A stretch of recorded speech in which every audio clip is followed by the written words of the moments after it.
سنو جی اپنی زندگی چاہیے فتوا سنیا ہوئے نے تو میں دسنا جی ذرا 1400 سال دے اندر ایندا فتوا نہیں دیتا جی کسی نے.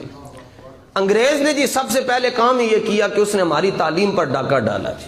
ایسا ڈاکہ ڈالا نرسری سے لے کر ایم اے تک بچہ ہی ہم سے لے کر جی. اور ایم اے کے بعد بچہ آ کر ہم سے سوال پوچھتا ہے تو وہ سوال ہوتا ہے پہلی کلاس کا, تو ہم کیا جواب دیں گے اس کو؟ اس نے کہا تعلیم کے تیزاب میں ڈال کر اس کی خودی کو, خودی ہوتی نا انسان کی غیرت, انہیں کہا خودی مارن دا ایک کوئی طریقہ ہے, اے دیتے تعلیم دا تیزاب سٹ چھڑو, تعلیم کے تیزاب میں ڈال کر اس کی خودی کو, ہو جائے ملائم تو جدھر چاہے اسے پھر. ہمیں نقصان اپنوں سے پہنچا ہے. یہ جو 53 کی تحریک میں 53 میں جب حضرت نیازی صاحب رحمۃ اللہ تعالی علیہ ختم نبوت کی تحریک چلی, علامہ نیازی فرماتے ہیں ہم حیران ہوتے تھے, صبح لوگ ہمارے ساتھ مشاورت کر رہے ہوتے تھے اور رات کو وہ جا کر دشمنوں سے پیسے لے رہے ہوتے تھے. نقصان تو اپنوں سے پہنچا جی. تو انگریز نے نظام تعلیم کو اتنا ڈسٹرب کیا کہ ریڑھی چلانے والا بچہ بھی کہتا ہے میں اپنے بچے کو اسکول پڑھانا ہے, مولوی صاحب بھی کہتے ہیں میں اپنے بچے کو انگلش میڈیم میں پڑھانا ہے, اور یہ بھی کہتے ہیں نہیں جی قبر میں تو انگریزی کے متعلق سوال ہی نہیں ہوگا, قبر میں تو دین کے متعلق سوال ہوگا. اس کے باوجود کہتے ہیں کیا کریں جی زمانے کا تقاضا ہے. میں نے کہا زمانے کا تقاضا اپنی جگہ ہے, مگر حضور سے بھی وفا کا تقاضا تو ہوتا ہے نا جی. اللہ اکبر اللہ اکبر. تو انگریز ٹیچر تھے جی, انہوں نے ایک پرچہ تیار کیا, 3 مسلمانوں کو انہوں نے خریدا, اور اس پرچے میں اسکول کا پیپر تھا ہندوستان میں, نبی پاک علیہ الصلوۃ والتسلیم کی گستاخیاں تھیں, اور کہا کہ اس کو تم نے انگریزی سے عربی میں اس کی ٹرانسلیشن کرنی ہے, اور ایک سوال ہے اس کے 50 نمبر ہیں, اور سوال بھی سب سے بڑا ہے, تاکہ ان کو پتا تھا کہ مسلمان طلباء مجبوراً جو ہے ان کو کرنا پڑے گا, نہیں تو فیل ہو جائیں گے. اب ایک مسلمان نے اس کی نگرانی میں یہ پرچہ تیار ہوا, اور 2 مسلمانوں نے اس پر کام کیا. اس کے بعد اس کو سکولوں میں تقسیم کیا گیا, طلباء نے حل کیا, پرچہ حل کیا انہوں نے نمبر لینے کے لیے کہ اگر یہ سوال ہم نے حل نہ کیا ہم تو فیل ہو جائیں گے. یہ مسئلہ پہنچا اعلیٰ حضرت کے پاس کہ حضور ایک پرچہ تیار ہوا ہے, اس میں 3 مسلمان ہیں, اور اس پرچے میں نبی پاک علیہ السلام کی شان میں بے ادبیاں کی گئی ہیں. میں وہ جملے دہرانا نہیں چاہتا, ورنہ نہ ہی کوئی ضرورت ہے, آپ سب بادب بیٹھے ہیں, اللہ تعالیٰ ہمیں محفوظ فرمائے. حالانکہ کفر کو نقل کرنے سے بندہ کافر نہیں ہو جاتا, اگر ضرورت پڑے تو بندہ کسی کو بتا سکتا ہے کہ فلاں نے یہ گستاخی کی ہے, لیکن اس کے باوجود ہمیں یہاں ضرورت نہیں ہے. بس اعلیٰ حضرت کے پاس جب یہ فتویٰ یہ مسئلہ پہنچا تو سنو جی اعلیٰ حضرت کا قلم حرکت میں آیا ہے. کیوں نہ حرکت میں آئے جی؟ اعلیٰ حضرت فرماتے ہیں ہم خود تھوڑا لکھتے ہیں, مالک ہم سے زیادہ لکھواتے ہیں. سنو جی اعلیٰ حضرت نے اس فتوے پر جی میں ساری دنیا سے بحث کرنے کے لیے تیار ہوں جی, الحمدللہ. کسی سنی عالم کو نہیں بلاؤں گا, اعلیٰ حضرت کے ہر حرف پر فقیر اپنی ساری زندگی کی تحقیق حضور داتا صاحب کے قدموں میں رکھتے ہیں. جس نے مناظرہ کرنا ہے, جس نے بحث کرنی ہے, کوئی اور جگہ کا میں انتخاب نہیں کروں گا. نہ مجھے بادشاہی مسجد میں جانے کی ضرورت نہیں, صرف بادشاہی مسجد میں اس لیے جاتا تھا کہ وہاں رسول اللہ کے تبرکات رکھے ہوئے ہیں, ورنہ ہمیں بادشاہی مسجد سے غرض نہیں ہے. ہمیں غرض ہے تو حضرت جامع مسجد حضرت داتا گنج بخش سے غرض ہے. بس داتا صاحب آؤ جی, پیڑ پالو, سامنے اپنے سارے مولوی لے آؤ, پوری دنیا کے تمام مسالک اور مذاہب کو کہتا ہوں سارے مولوی لے آؤ, فقیر کسی سنی عالم نو تکلیف نہیں دے گا. میرا نام ہے محمد حسن رضا نقشبندی, اعلیٰ حضرت کی اس فتوے پر میں ساری دنیا سے لڑائی لینے کے لیے تیار ہوں. آ جاؤ, میرا سب کچھ مٹ جائے, میں ثابت کر کے رہوں گا جو میرے رضا نے لکھا ہے وہ سچ لکھا ہے. بس بات ختم.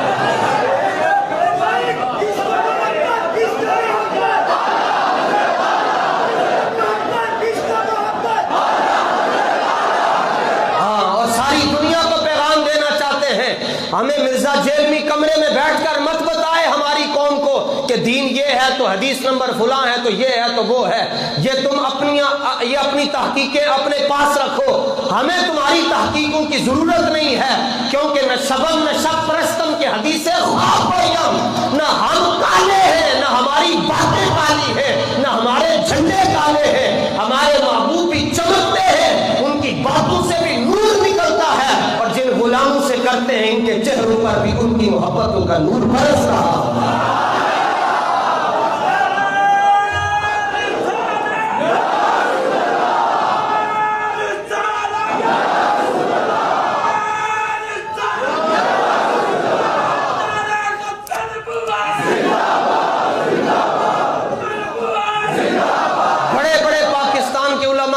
دیتے ہیں کہ تیرے چھوٹے چھوٹے بچن کی تو کیڑے پاسے نکل گئے ہیں، تو میں کہتا ہوں کہ باتیں دو ہی ہیں، ایک ہے نعت پڑھنی، یہ بڑی آسان ہے جی، اس سے آسان کوئی کام نہیں جی، ہاتھ باندھ کے تو پڑھیں تو یہ دیکھیے گا جی کتنے پیسے آتے ہیں، اور ایک یہ ہے کہ پھر ان کے دشمنوں کو جواب دینا، یہ سب سے اوکھا کام ہے کہ زیادہ سے زیادہ کیا ہوگا، زندگی چلی جائے گی، کیا کوئی ہمارے چباڑے پھاڑ دے گا، آنکھیں نکال دے گا، ہمارا ناک کاٹ دے گا، کان کاٹ دے گا، ہاتھ کاٹ دے گا، مسئلہ کر دے گا، اس سے زیادہ کیا کر سکتا ہے؟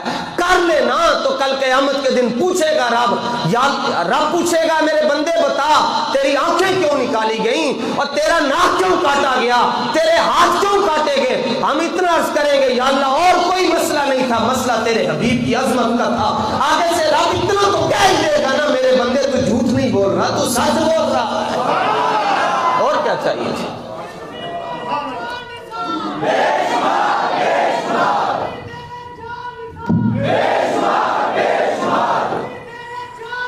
بے شمار توجہ جی، تاجدار ختم نبوت، جدوں بھی نعرہ لاؤ شیران دی طرح لایا کرو، تاجدار ختم نبوت، ہم بے آسرا نہیں ہیں، اتنا بھی ہو سکے گا جی، اتنا بھی میرا اپنا ایمان ہے جی، ہر بندے کے ایمان کی اپنی کیفیات ہوتی ہے، میرا تھوڑا جائیے جی، مگر میرا مان اتنا ہے قیامت والے دن بس اتنا ہی سرکار کہتے ہیں ان کو آنے دیجئے، یہ تو ہمارے نعرے لگا کر آ رہے ہیں۔ ٹھیک ہے عمل کے بغیر تو گزارا نہیں ہے، لیکن عمل تب قبول ہوگا جب اس کے پیچھے حضور کی محبت شامل حال ہو۔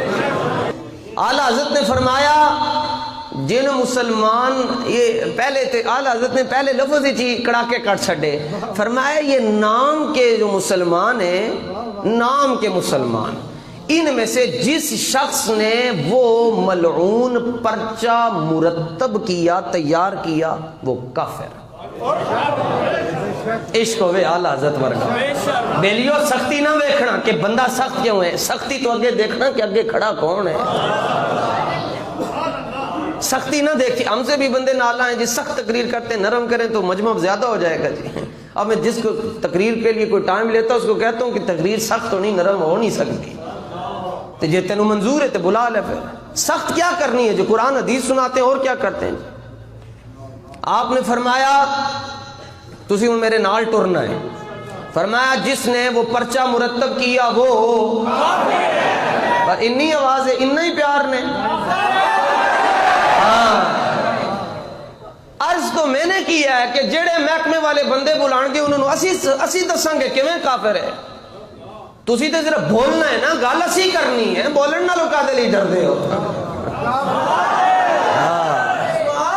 سواد تے آئے نا کوئی بلائے تے صحیح نہ ہے، انہاں نوجوانوں دا مسئلہ بھی تے حل ہوئے نا جی، انہوں پتہ تے چلے اسی جانا کدھر ہے، ہمیں بلاتے ہی نہیں، ڈرتے نا، تقریر کروائیں نا جی ہماری بھی ایک جگہ، جتنے سرکاری محکمے ایک تقریر کروائیں انشاءاللہ سارے حضور کے غلام بن جائیں گے۔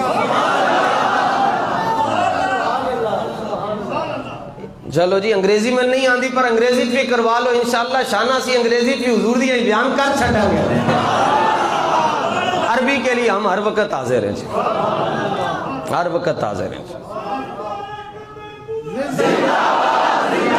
آپ نے فرمایا جس مسلمان نے ایک پرچہ تیار کیتا ہو اے لطفا، تاکہ اعلیٰ حضرت دی روح خوش ہو جائے، اگر زندہ ہوتے آج اعلیٰ حضرت میں کہتا اعلیٰ حضرت تسی اپنیاں جڑیاں دونوں جتیاں نہ اے میرے متھے تے رکھ چھڑو، تے میں اتھے لیٹ جانا اعلیٰ حضرت تسی میرے اتوں لنگ کے ٹر جاؤ جی، 1400 سال چاہیندہ فتویٰ کوئی نہ دے سکیا جی، یہ اعلیٰ حضرت کے حصے میں آیا۔ تمام طلباء جو ہیں یعنی جو سرکاری اداروں میں پڑھتے ہیں، جو میرے بچے یعنی درس نظامی نہیں کرتے، وہ توجہ سے سنیں، کام آئے گا، بخشش کی سند پیش کر رہا ہوں جی، ٹھیک ہے جی، تڑے ہونے میں نال چھیتی ٹور جاواں تے دی کاپی میرے کفن وچ بھی رکھ دینا جی۔ آپ نے فرمایا جنہیں پرچہ مرتب کیتا ہو، نمبر 2 فرمایا جدی نگرانی تیار ہویا ہو بھی، سبحان اللہ، ایسا غیرت ہوئے اعلیٰ حضرت پر کی۔ اگلی گل فرمایا جن طلباء نے خوشی کے ساتھ یہ پرچہ حل کیا کہ ہمارے نمبر نہ کم ہو جائیں، وہ بھی فرمایا ان میں اگر کچھ طلباء ایسے تھے جو بالغ نہیں تھے وہ بھی، اور کچھ ایسے تھے جو بالغ تھے وہ بھی، کیوں کفر اسلام کا تعلق ویسے تو بلوغت کے بعد شروع ہوتا ہے، مگر اعلیٰ حضرت کے اندر یہ دربار رسالت کا مسئلہ ہے، یہ چنا بالغ بچے نے بھی اگر پرچہ حل کیتا وہ بھی، اور فرمایا یہ جو گروہ بن گیا ہے جس نے پرچہ تیار کیا، جس نے تقسیم کیا، جس نے حل کیا، اور جس کی نگرانی میں یہ تیار ہوا، یہ 4 گروہ، فرمایا ان چاروں میں سے کسی ایک سے بھی سلام لینا حرام۔ کیوں نہیں گل؟ یہ چاروں جو لوگ ہیں جنہوں نے نگرانی پرچہ مرتب ہویا، تیار ہویا، تقسیم ہویا، جنہوں نے حل کیتا، فرمایا انہوں چو کسی بندے نال بھی سلام لینا، ہن گردان بدل گئی ہے، سلام لینا، انہاں نال بہنا، انہاں نال کھلونا، انہاں نال روٹی کھانا، اوہ فرمایا یہ بیمار ہو جائیں تو ان کی عیادت کرنا، اگے سنو، فرمایا یہ مر جائیں تو ان کے جنازے میں شریک ہونا، ایتے ٹلے ہو گئے تو ہاں واہ جی واہ، ان ہاتھوں کی برکت سے بخشے جائیں گے حضور، ہاں اے جڑے حضور دی محبت ہی چاہتے ہیں جو جاندے نے بخشش ہو جانی۔ فرمایا ان کے جنازے میں شریک ہونا، چلو تاڑے نالوں پہلے میں کہنا، فرمایا ان کے جنازے میں شریک ہونا حرام ہے۔ تسی تنخواہ لیندے ہو تو اسی بھی تنخواہ لینے ہیں کسی کو، اگر سب نے یہاں پھول لگائے ہوئے ہیں تو ایک امامہ ہم نے بھی سجایا ہوا ہے، اگر رات کو تم سے پوچھا جاتا ہے تو ہم سے بھی پوچھا جاتا ہے، 10 نے سارا دن تینوں حسنین کریمین نے اپنے ٹکڑے دیتے، میرے واسطے کی گل کر کے آئے؟ آپ نے فرمایا کہ ایسے 4 گروہ میں سے کوئی ایک بندہ فوت ہو جائے تو اس کے جنازے میں شریک ہونا، اعلیٰ حضرت سلام ہوئے تانوں، فرمایا اس کو غسل دینا بھی، فرمایا اسے غسل دینا بھی، مسلمانوں کی طرح اس کو دفنانا بھی، اور مسلمانوں کے قبرستان میں دفنانا۔ میں اعلیٰ حضرت کو پڑھ رہا ہوں اور اعلیٰ حضرت کو سمجھنے کے لیے مان ایک ہونی چاہیے، تب جا کر اعلیٰ حضرت تھوڑا تھوڑا سمجھ آتے ہیں۔ خالی مصطفیٰ جان رحمت نہ رہو، اعلیٰ حضرت نے اور بھی بڑا کچھ لکھا ہے۔ فرمایا کہ اسے مسلمانوں کے قبرستان میں دفنانا، اس کی قبر پر مٹی ڈالنا، فاتحہ پڑھنا، اس کو ثواب پہنچانا، تے باقی پیچھے رہ کی گیا، تے پوچھے حضور جے مر جائے کرنا کی ہے، مر جائے تے کرنا کی ہے حضور، وہ انسان ہے، فرمایا مر جائے تو وہی تنوں دسنا کی کرنا ہے۔ فرمایا کس کو لینا ہے جی؟ آپ نے فرمایا پنگی کوئی لب جائے نا، پنگی انہوں پیسے دینے، انہوں کہنا انہوں تھیلے چپا چھٹ، اس کو تھیلے میں ڈال کر قبر نہیں کھودنی، اس کے لیے گڑھا کھودنا ہے، گڑھا کھود کے اس کو گڑھے میں پھینک دینا ہے، اتو کی کرنا؟ اعلیٰ حضرت نے فرمایا اتو پتھر جنہوں میری گل سمجھ آئیے وہ بولے، فرمایا انہوں تھیلے چپا کے انہوں گڑھے چھٹو، اس تو بعد انہوں پتھر مارو، اور انہیں پتھر مارو کہ او دی بدبو دے نال محلے والے انہوں تکلیف نہ ہوئے۔ اگلی گال فرمایا ان کے نکاح میں جتنی عورتیں تھیں وہ بھی ان پر، سبحان اللہ، رستہ چھڑیا نہیں امام محمد رضا نے، فرمایا وہ ان کی بیویوں ان پر حرام۔ کسی نے پوچھا دلیل کیا ہے؟ سنو جی، اعلیٰ حضرت نے دلیل پیش کی تھی، فتاوی رضویہ شریف جلد نمبر 14 تے 4 تے 5 تے 5 تندے صدقے نال میں گل کر رہے ہیں، صفحہ نمبر 299 تے 298 تے 297 97 98 99 اے 3 صفحے نے جی جا کے ویکھ لینا. آپ نے فرمایا اے میں اتنی سختی کیتی کیوں ہے؟ فرمایا اجمع العلماء ان شاتم النبی صلی اللہ علیہ وسلم کافر. فرمایا حضور علیہ السلام کی شان اقدس میں کمی کرنے والا کافر.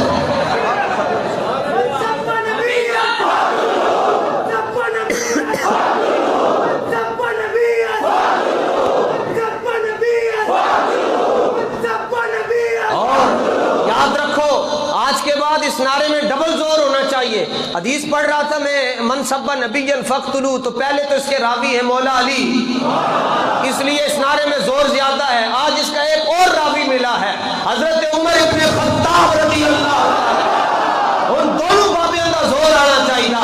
من سب نبی، یہ بات ہے.